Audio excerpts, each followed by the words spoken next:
One of these two characters I think of as a Mary Sue. The other I defend is not one. When I look at them objectively, though, you know what the difference really is? I like one and dislike the other. Funny thing is, that alone seems to make the difference. And welcome back to the heart of the stories we tell, where today I'm going to tell you about the most awesome guy who looks just like me and talks like me, but has all of Superman's powers, and telepathy, and all the skills of Batman, and is a shapeshifter, and can pass through walls. Or at least I would if I were going to tell you about a Mary Sue. But more often than not, we aren't trying to when we talk about Mary Sues, are we? So who or what is a Mary Sue? Well, to begin with, in the orphanage, this young lady was named Mary Sue Poots, and that was a really good rib at the fans and detractors that understood what the term meant. Because at the end of the day, the writers knew she was being called a Mary Sue. So what is a Mary Sue? Well, according to ye old interwebs, Mary Sue is a female character in a Gary Stu, Marty Stu, or Larry Stu, or for male characters, an idealized and seemingly perfect fictional character. A young or low-ranking person who saves the day through unrealistic abilities. Often this character is recognized as an author insert or wish fulfillment. First, I refuse to gender this, so it's Mary Sue all the way for me. The whole way, no matter what gender or sex, I just am not doing Marty Sue, Larry Sue, that's Mary Sue, period. So let's unpack for a moment and really see what we mean. An idealized and seemingly perfect fictional character. Wait a minute, isn't that a lot of fictional characters? A young and low-ranking person who saves the day through unrealistic abilities?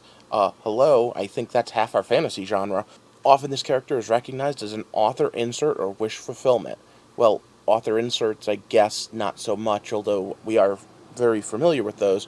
Wish fulfillment, isn't that like almost all fantasy? Gee, I really wish, whatever. Is James Bond one? How about Batman? Both of them definitely fit into idealized perfect fictional character. They're not young or low ranking though, the 00 and, well, Batman. But what about Robin? Or at least your least favorite Robin? How about these guys? Yeah, I know that's the heart of the Star Wars argument, isn't it? So let's put it aside for a moment. Any idealized and seemingly perfect fictional character is boring. I mean, really, unless you have something outside the character to keep you interested, no one wants to see someone that wins all the time. In fact, one of the main things thrown at Batman all the time is the Bat God doesn't make sense in the same world where he can't stop crime in Gotham. Well, of course it doesn't make sense that the same guy who can threaten Darkseid and get him to back down can't stop Two-Face. Except for the fact that the story's not interesting if he steamrolls Two-Face with the same ability that he has to keep up with people who could face Darkseid. Now, this is where we have a problem. Really skilled protagonists, or lucky protagonists, are staples of several genres. So how skilled is too skilled? I don't want to argue. I don't want to say, hey, this person's a Sue, this person isn't.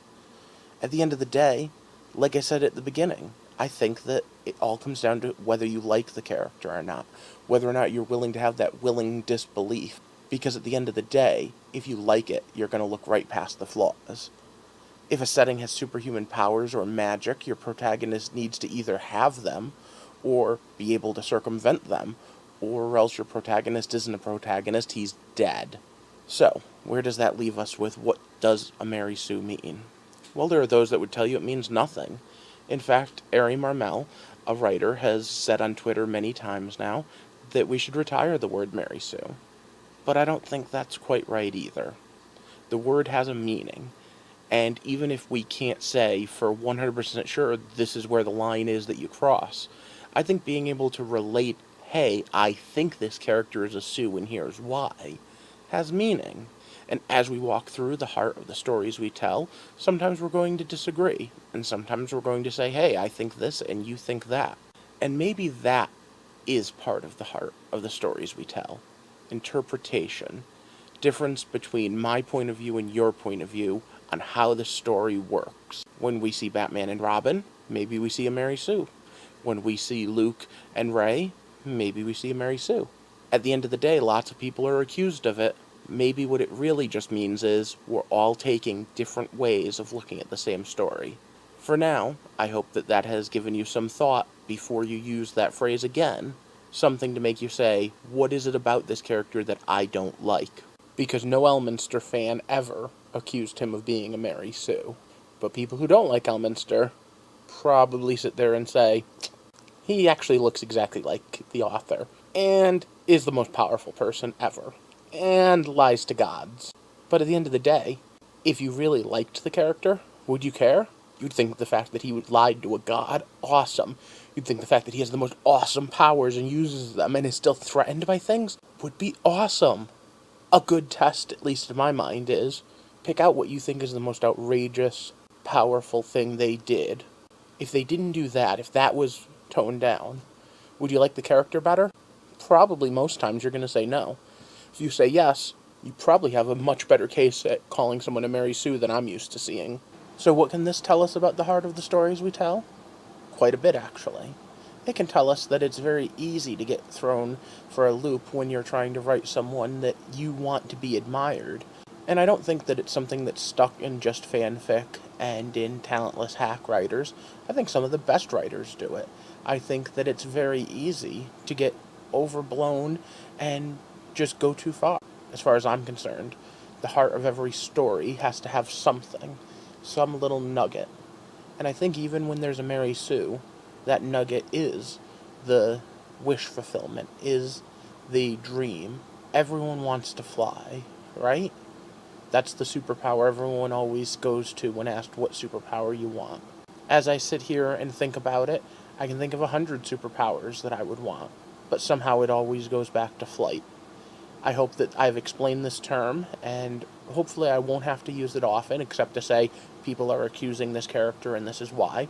But when I do, I felt it might be helpful if everyone was on the same page. If you have any suggestions, if you have any characters you think are Mary Sues that I didn't have in my collage, or if you think that someone that I mentioned shouldn't have been listed, put it down there in the comments, and we'll address it at some future time.